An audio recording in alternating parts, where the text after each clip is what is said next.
തിരുവചന സന്ദേശങ്ങൾ ശ്രവിക്കുന്നതിനായി ഭാഗ്യവചനധാര ഇന്ന് തന്നെ സബ്സ്ക്രൈബ് ചെയ്യുക. ദൈവം നിങ്ങളെ അനുഗ്രഹിക്കട്ടെ. ത്രിയേക ദൈവത്തിന് സ്തുതി.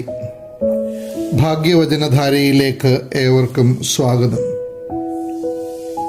യേശുക്രിസ്തു ചെയ്ത അത്ഭുത പ്രവൃത്തികളിൽ സുപ്രധാനമായ ഒന്നാണ് 5 അപ്പം കൊണ്ട് ഒരു വലിയ ജനസഞ്ചയത്തെ തീറ്റി തൃപ്തരാക്കിയത്.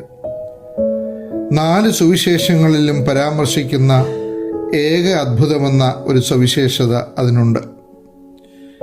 യേശുവിൻ്റെ ആർദ്രതയെപ്പറ്റിയും സഹാനുഭൂതിയെക്കുറിച്ചും പുരുഷാരത്തിൻ്റെ ദുസ്ഥിതിയെക്കുറിച്ചുമൊക്കെ ചിന്തിക്കുന്നതിനിടയിൽ നാം അവഗണിക്കുകയോ ശ്രദ്ധിക്കാതിരിക്കുകയോ ചെയ്യുന്ന കഥാപാത്രമുണ്ട്, ഒരു ബാലൻ.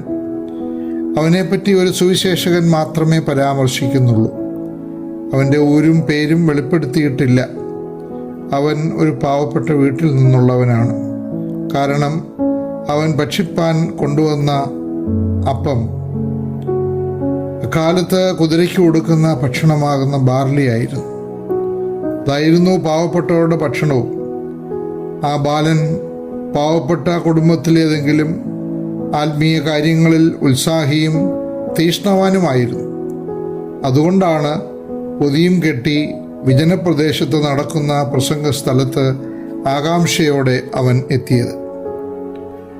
മറ്റുള്ളവരുമായി ഇടപഴകാനും പരിചയപ്പെടാനും അവൻ ശ്രദ്ധാലു ആയിരുന്നതുകൊണ്ട് യേശുവിൻ്റെ ശിഷ്യന്മാരിൽ ഒരാളുമായി പരിചയപ്പെടാനും ആശയവിനിമയം നടത്തുവാനും കഴിഞ്ഞു.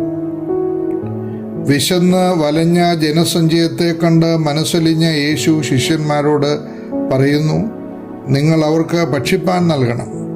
അപ്പോൾ അവരുടെ നിസ്സഹായത വെളിപ്പെടുത്തുന്നു. ശിഷ്യന്മാരിൽ ഒരുവൻ ബാലനെ പറ്റിയും അവൻ്റെ കയ്യിലുള്ള ഭക്ഷണപ്പൊതിയെയും കുറിച്ച് പറയുന്നു. വിശന്നിരിക്കുന്ന അവൻ സ്വന്തം വിശപ്പടക്കുന്നതിന് പകരം 5 അപ്പവും 2 ചെറുമീനും ഉൾപ്പെടുന്ന അവൻ്റെ പൊതി യേശുവിൻ്റെ ശിഷ്യനെ ഏൽപ്പിക്കുവാൻ സന്നദ്ധനായി. അവൻ്റെ മഹാമനസ്കതയെ പ്രശംസിക്കാതിരിപ്പാൻ സാധ്യമല്ല. അവൻ അത് സമർപ്പിപ്പാൻ സന്നദ്ധനായപ്പോൾ തൻ്റെ വിശപ്പടക്കുവാനും ആ വലിയ പുരുഷാരത്തിൻ്റെ വിശപ്പടക്കാനും ഉപയുക്തമായി. അവൻ്റെ കുടുംബം ദരിദ്രമെങ്കിലും നല്ല ചില ശീലങ്ങൾ അവൻ പഠിച്ചിരുന്നു. ആത്മീയ കാര്യങ്ങളിൽ ശ്രദ്ധാലുവാകാനും ദൈവിക സത്യങ്ങൾ പഠിക്കുവാനുമുള്ള പ്രേരണ. മറ്റൊന്ന്, തനിക്കുള്ളത് കൈയടക്കി വയ്ക്കാതെ മറ്റുള്ളവരുമായി പങ്കുവയ്ക്കുവാനുള്ള സന്നദ്ധത. മൂല്യങ്ങൾ ഭവനങ്ങളിൽ നിന്നാണ് ആർജിക്കുന്നത്. ഒരാൾ ഭവനത്തിൽ അന്നത്തെ സംഭവത്തിൻ്റെ അന്ത്യം ഇങ്ങനെ ചിത്രീകരിക്കുന്നു. അന്ന് ആ ബാലൻ തിരികെ എത്തിയപ്പോൾ വീട്ടിലുള്ളവരോടും കൂട്ടുകാരോടും പറഞ്ഞു, ഇന്ന് യേശുവും ഞാനും കൂടി ഒരു അത്ഭുതം ചെയ്തു. എൻ്റെ അപ്പം ഞാൻ യേശുവിനെ ഏൽപ്പിച്ചു.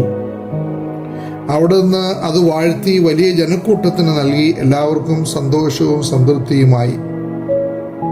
ഇന്നത്തെ ലോകത്തിൻ്റെ പ്രവണത കവർന്നെടുക്കലും പൂഴ്ത്തിവെക്കലും ആണ്.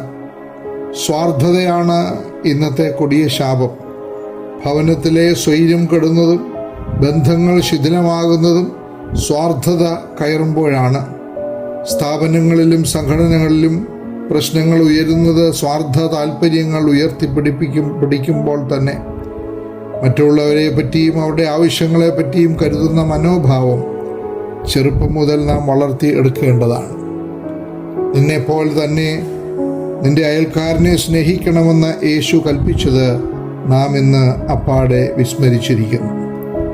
എല്ലാവർക്കും രവികാരം തന്നെ ജാതി ചിന്തയും മതവിദ്വേഷവും കടന്നുവന്ന മനുഷ്യരെ തമ്മിൽ അകറ്റുകയും തമ്മിൽ അടുപ്പിക്കുകയും ചെയ്യുന്ന അവസ്ഥാവിശേഷം ഇന്ന് നിലനിൽക്കുന്നു.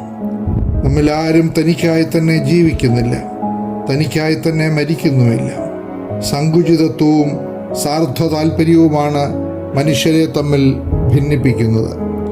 ഞാൻ എൻ്റെ സഹോദരൻ്റെ കാവൽക്കാരനോ എന്ന് ചോദിക്കുവാനും ചിന്തിക്കുവാനും ഇടയാകുന്നത് സ്വാർത്ഥത ഭരിക്കുമ്പോഴാണ്. മറ്റുള്ളവരെ പറ്റി ചിന്തിക്കുന്നവരും അവരുടെ ആവശ്യങ്ങളിൽ സഹായിക്കുന്നവരുമായി തീരുവാനുള്ള ആഹ്വാനമാണ് ഇന്നിൻ്റെ ആവശ്യം. എല്ലാവർക്കും ശുഭദിനം ആശംസിക്കുന്നു.